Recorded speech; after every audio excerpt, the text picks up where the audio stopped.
ndërtues mund të ndërtojmë, pavarësisht se ata shumë mirë e dinë që pa leje ndërtimi, ligji është i legalizimit 2018-s, pa leje ndërtimi kudo që ndërtohet, janë rrezik permanent çdo herë dhe shteti kurdo do të veprojë. Ata e dinë fort mirë ato. Jemi te parku kombëtar Shari, këtu në Brezovic, afër teleferikut, edhe mu nxit me teleferikun i cili është këtu, po ndërtohet një shtëpi, do me thonë, është shtëpi e cila nuk është e mundun me u ndërtu me leje, sepse kjo është park kombëtar.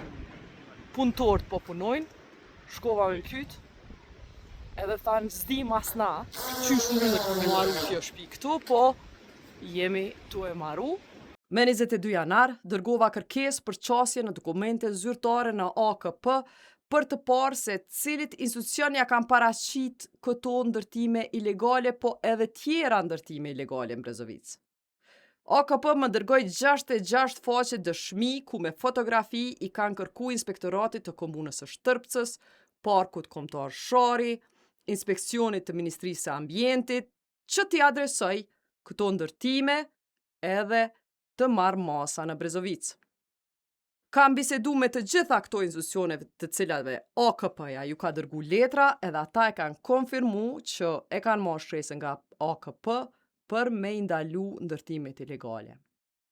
Të martën me 26 janar, 6 ditë pas xhirimit që i kemi botë të ndërtimit ilegal duke ndodhur këtu te teleferiku, erdhi drejtori i parkut kombëtar Shari për me adresu këtë çështje të shtëpizës së ndërtume ilegalisht.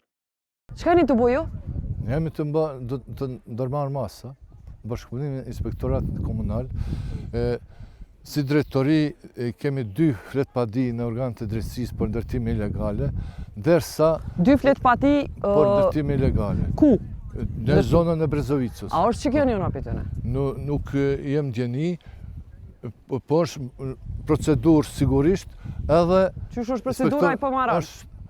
A i përvazhdon me maru? A i përvazhdon me maru? Ju jeni njoftu, ju kanë qu AKP-ja, ju kanë qu kërkes me në ndërtimin. Ndërtimi ju ndërmarë masat, në ndash në gjukat, masat tjera, kanë me qenë, si pas vendimi gjukatës, kanë me qenë rënimi i objektit. Qysh rënimi kur ta maron krejta? Kur ta maron nëse është ilegal. Qysh nëse është ilegal? Ju që 6 muaj e keni të paraqitur në këtë vend. Qysh nëse është ilegal? Te huna e teleferikut është ndërtu te infrastruktura e qendrës së skijimit. Nuk ka kërkon botë që mundesh me marru shtëpi te teleferiku, në hymje. Kërkon botë s'ka. Kërkon edhe këtu s'ka me pas. Por shkak se është procedurë. Na i kemi xhiru njerëz të punu vikendin e kaluar. I kom video njerëz të punu të mos ja oni për ty. Po. Po. Ata persona që bëjnë veprime ilegale, ata në vazhdimsi i përcjellin lëvizjet e punëtorëve të parkut kombëtar Shari, edhe keni gjatë vikendit. Jo vikendit. Hiç vikendit, ditë e punës. Ditëve të punës, mas ditë e shfrytëzojnë. Jo, hiç mas ditë. Deri në ora 2 ka qenë. Jo, hiç se shfrytëzojnë. Para syve to, në mes ditës, pa kur fandalesi pe te që 6 muaj ditë prej verës është ndërtu. E ti e ki të paraqitur këtë vend pe verës. A është e funksionue? Jo, po, është ndërtu. Nuk funksionue, për shkak se është në procedurë gjyqësore. A ti e pret me funksionu? Jo, a nuk mund me funksionu. Jo, a i përvazhdojnë me ndërtu. Në procedurë gjyqësore, a në ndërtoje, fund ka mu ju rënue.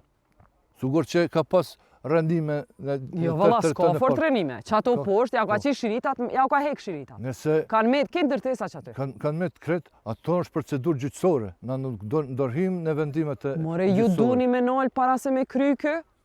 Nalim në kompetencat që ka i kemi. I keni kompetencat me nalë. Me erujt parkun kombëtar për ndërtimeve ilegale, i keni kompetencat. I kemi kompetencat, a kompetencat binë nesh për ndërtime i ka inspektorati ndërtimit komunal dhe inspektorati i mjedisit dhe natyrës të Ministrisë e Mjedisit. Ne kemi marrë këtë informat edhe më herët prej agjencionit të privatizimit. Inspektori i natyrës ka dalë në teren dhe ka bërë një raport, ka dalë me 28/07/2025. Siç po shihet në foto tash të xhirimet të fundit që kemi bërë, është në fazën e ndërtimit edhe tash, është e papërfunduar. A i keni bërë fotografi Elbasan ose për qatë kohë? Këtu i kemi fotografit edhe raportin që kemi bërë. Me këtë raport, çka ka thënë raporti? Inspektori i ka qitë koordinatat edhe ka hartuar një raport me të gjitha gjetjet që ka bën teren. edhe ka kërku për drejtorisë të parkut, me qenë nëse drejtoria e parkut menaxhon, edhe me detyre ka që aq më tepër, që mos lejoj as personat fizik të kanë qasjen brenda parkut kombëtar pa një leje para prakër për tyre ose pa një leje për një institucion që po ndërtohet, ka kërku që të zhvillohen gjitha procedurat.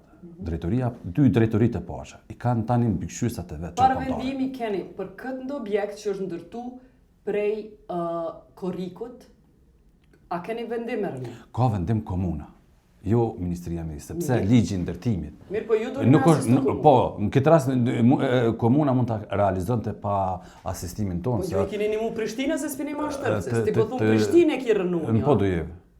Po du jep Lipjan, qendrën turistike të Kosovës, vetëm në skijimit, s'keni pas mjete me rënu. Po nuk do të thotë që nuk do të realizohet rënimi jeta për këto. Kur do të realizohet? Unë jam shumë optimist që në momentin kur ta kemi kontratën, në qoftë se komuna është tërpsës, sipas obligimet e veta ligjore, nuk ka siguru, sepse ajo ka kallëzu si s'ka kapacitet. Ka tregu që s'ka kompani dhe aja, nuk ka thonë për mungesë të kapacitetit, si s'ka kompani. Po nëse komuna shtërpsës e sigurojnë kompani për rënime si vjerë, ne do shkojmë do të asistojmë në aspektin e nevoja të nuk e siguron. Nëse siguron, atë mbetet që nesim si të projmë. Do me thonë shenja që po ja jep një ndërtuze është. Jo, absolut. Skena pore grahi. Nuk do të ndodhë, edhe ndërtues mund të ndërtojmë, pavarësisht se ata shumë mirë e dinë që pa leje ndërtimi, ligji është i legalizimit 2018-s, pa leje ndërtimi kudo që ndërtohet, janë rrezik permanent çdo herë, edhe shteti kurdo do të veprojë. Ata e dinë fort mirë ato.